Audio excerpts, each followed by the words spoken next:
Bueno, como ya saben, mi nombre es Jorge Baclini. Seguimos con entonces todo lo que hace a la admisibilidad de la prueba. En esta segunda charla de lo que vamos a hablar es los criterios para ejercer el control de admisibilidad de la prueba, es decir, ya vamos a hablar, si bien en términos generales, no vamos a hablar de cada medio de prueba en particular aún, vamos a hablar de lo que es el panorama general de control de la admisibilidad. En general, lo que se dice normalmente es que son admisibles todas aquellas pruebas típicas o atípicas relevantes en la medida que aportan información para la decisión, de forma tal que se excluyen las pruebas que, aún siendo relevantes, las pruebas que aún siendo pertinentes, son inadmisibles por la disposición de alguna norma jurídica. Por ejemplo, la prueba ilícita, por ejemplo, los casos de la prueba en la cual hay que preservar el secreto profesional. Básicamente, el control de la prueba rige sobre tres aspectos puntuales: la legalidad, la relevancia o la pertinencia y la sobreabundancia o superabundancia, como es conocida. En relación a la legalidad, no vamos a hablar mucho en este punto porque hace básicamente a toda aquella prueba que haya sido dictada en violación a las garantías constitucionales. Como sabemos, es el fiscal quien tiene la primera obligación de hacer el control de las garantías constitucionales. Suponemos que el fiscal, en los casos de pruebas ilícitas, por el principio objetivo de actuación, ya excluyó esta prueba durante la investigación, o bien esta prueba pudo haber sido sometida a tratamiento específico por objeción de la defensa ante un juez. Sin embargo, llegado a este momento de la admisibilidad de la prueba, y en el caso de que alguna prueba pueda ser dubitativa, dudosa en cuanto a si es legal o no es legal, bueno, dentro de lo que es la audiencia preliminar, en la discusión de la admisibilidad de la prueba, la defensa podrá argumentar de que esta prueba es inadmisible porque es ilegal. El segundo patrón de análisis específico es todo lo que hace a la pertinencia o la relevancia de la prueba, que aquí ya vamos entrando a puntos más sustanciales.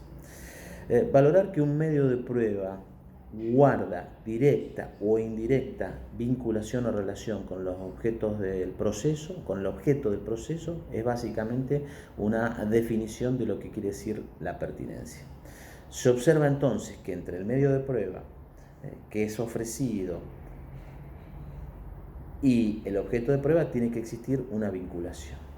Por eso es que el medio de prueba, cuando es ofrecido, tiene que ser ofrecido indicando el hecho o la circunstancia que la parte pretende probar con ese medio de prueba.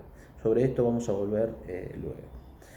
En sentido negativo, se dice que se procura evitar básicamente que el debate aparezca contaminado con pruebas que no hacen al objeto o que genere cierta confusión. En los códigos procesales, tanto la admisibilidad de la prueba como los medios de prueba en general, como ya hemos señalado, han sido un corte y pegue de los códigos inquisitivos, y por tanto la regulación es bastante deficiente, por lo menos deficiente, cuando no decir mala. No hay una uniformidad específica sobre todos los filtros que tiene que haber sobre la base de estos medios de prueba. Normalmente todo esto se trata o bien en la parte general de los medios de prueba o bien en la audiencia preliminar, pero se hace básicamente como al pasar en la mención de algún artículo. Por ejemplo, los países que tienen códigos con reglas de evidencia, por ejemplo Estados Unidos, por ejemplo Puerto Rico, y en esto está avanzando mucho Colombia, desarrollan todo lo que es la admisibilidad de la prueba en numerosos artículos. Por ejemplo, Puerto Rico, más allá de toda la regulación que va realizando en todas las reglas de evidencia, trata de la pertinencia y la relevancia de la prueba en 13 artículos, del artículo 401 al artículo 413. Aquí vemos entonces la importancia que le dan en los países que tienen un acusatorio desarrollado, a diferencia de lo que tenemos nosotros. Siguiendo aquí a Mauricio Duce, decimos que la pertinencia de la prueba tiene dos niveles de análisis. Un primer nivel que va a ser bastante sencillo, que es el que nosotros todos conocemos, lo que vamos a llamar relevancia lógica, y un segundo nivel que es más complejo, por lo menos para lo que es el desarrollo nuestro, que llamamos o vamos a llamar relevancia legal. Lo que es la relevancia lógica, el primer aspecto de la relevancia o la pertinencia, como querramos llamarlo, es el punto tradicional que conocemos, que la prueba tiene que tener una relación directa con el objeto del proceso, directa o indirecta con el objeto del proceso. Con esto, como ya venimos mencionando, se intenta centrar y cerrar muchísimo más el debate, de allí la función preparatoria del juicio también, que tiene que tener la etapa intermedia. Se trata de evitar la existencia o la producción de prueba innecesaria y que genere contaminación y confusión, prueba que no es valiosa para el caso. Ahora bien, el segundo nivel de análisis, que es bastante más puntilloso, es lo que llamamos pertinencia o relevancia legal, y hace más a un análisis utilitarista, si se quiere, de sopeso de costo y beneficio que debe hacer el juez en el caso concreto para ver si admite o no admite la prueba. Es decir, el juez va a tener que analizar cuáles son los aspectos positivos y cuáles son los aspectos negativos que en el caso concreto tiene la prueba para poder decidir con mayor claridad. ¿Qué costos genera la prueba para la resolución del caso y para el funcionamiento del sistema en general? Incluso debe valorar aquí si es útil o no para la eficiente, como eficiente uso de los recursos. El Código de Evidencia de Puerto Rico, en la regla 403, dice que la evidencia pertinente podrá ser excluida por fundamentos de perjuicios, confusión o pérdida de tiempo. Y los factores que toman para excluirla son 5 y básicamente dicen: riesgo de causar un perjuicio indebido, riesgo de causar confusión, riesgo de causar desorientación del jurado. Estos supuestos ingresarían básicamente en lo que es la pertinencia lógica. Dilación indebida del procedimiento, esto ya podría entrar como en la prueba ilegal. Y presentación acumulativa innecesaria de la prueba, que ellos lo toman como costo-beneficio, para nosotros podría entrar como sobreabundancia. En este punto de la relevancia legal, lo que se hace es valorar en el caso concreto, determinando qué es lo que se quiere probar. Por ejemplo, el antecedente condenatorio de una persona por violación de domicilio que presenta el fiscal para mostrar que el imputado no es una buena persona en términos de que tiene un antecedente, puede ser útil en general para demostrar que no es un santo. Pero en el caso concreto que vamos a llevar a juzgamiento, si es un homicidio, una condena por violación de domicilio lo que va a generar es confusión. Nos va a generar la confusión porque nos va a dejar el pensamiento de que esta persona no es una persona de buenos hábitos, cuando eso no hace específicamente a el objeto de tratamiento puntual, que es el homicidio. En consecuencia, aquí desde esta inferencia directa, el juez podría ver si es conveniente o no aceptar la prueba. Para valorar la relevancia, sí o sí, la parte debe indicar qué elemento, qué hecho, qué circunstancia pretende probar con el medio de prueba. Esto es sumamente relevante y que ha generado aquí prácticas que las vamos a ir analizando después, que no son de lo mejor. Básicamente, la parte tiene que decir por qué quiero que la prueba vaya a juicio. Si no lo dice, la prueba debe ser descartada. ¿Por qué debe ser descartada? Porque es impertinente. Y para saber si esa prueba es pertinente, el análisis va a tener que partir desde el conocimiento de cuál es la teoría del caso de la parte. Esta es la única manera de saber si la prueba es o no pertinente.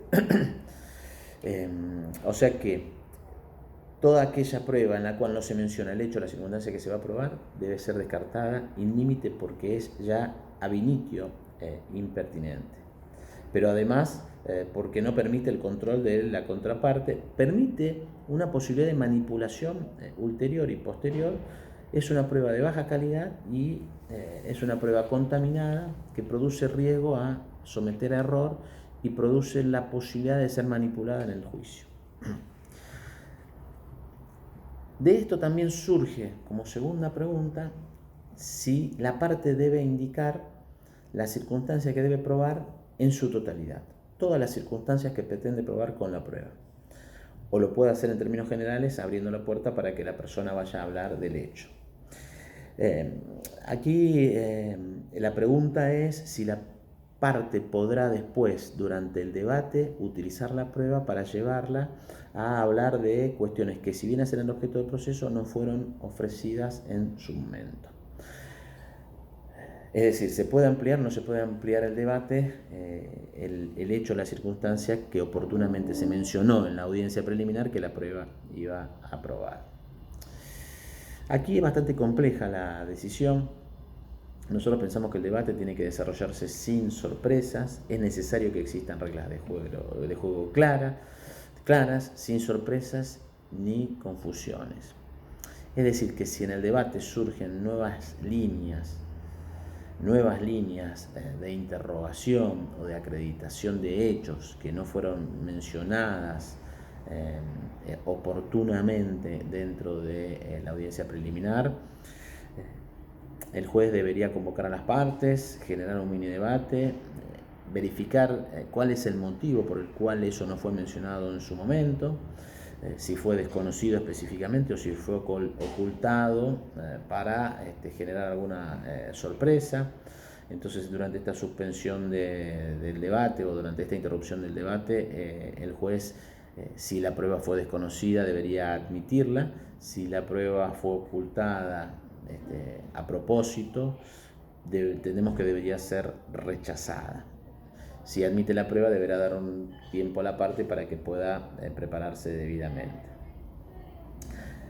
No es necesario que las partes informen cuáles son las preguntas que van a formular, y básicamente el medio de prueba se ofrece para la acreditación fáctica y la acreditación jurídica. La acreditación de los hechos, toda la acreditación fáctica, es decir, demostrar todas las condiciones del delito, la acción, la tipicidad, la antijuridicidad y la culpabilidad, también todas las condiciones que hacen a la punibilidad, todo lo que hace al grado de desarrollo del delito, la tentativa, la concurrencia delictiva y al grado de participación que tuvo en la persona. También el medio de prueba se va a ofrecer para acreditar la credibilidad o no del testigo y para acreditar la conducta del imputado y la conducta de la víctima. Por fuera de la pertinencia, entonces, encontramos lo que se llama sobreabundancia o superabundancia, que implica que para acreditar un hecho o una circunstancia se debe admitir el medio de prueba o los medios de pruebas que son necesarios, aptos, idóneos. Normalmente decimos 10 testigos son innecesarios para acreditar un hecho porque bastará con 1, 2 o hasta 3. El tema parece sencillo en abstracto, pero no lo es tanto cuando vamos en concreto. Esto se relaciona mucho con lo que sería la conducencia. ¿Cuál es el testigo más apto o idóneo en concreto para probar un hecho? Si la parte tuvo la debida preparación del caso, tomando contacto debido con los testigos, parecería sobre todo que podría identificar cuál es el testigo en que mejores condiciones está. En consecuencia, cuando el juez hace el planteo de que es excesiva la cantidad de testigos propuestas, la parte tendría que estar en condiciones de mencionar cuáles deberían ser admitidos y desechar ella el resto. Aunque en el caso concreto esto siempre puede no ser así, porque el testigo que pensamos que va a ser el que mejor va a declarar puede no serlo. Muy bien, aquí terminamos la segunda charla.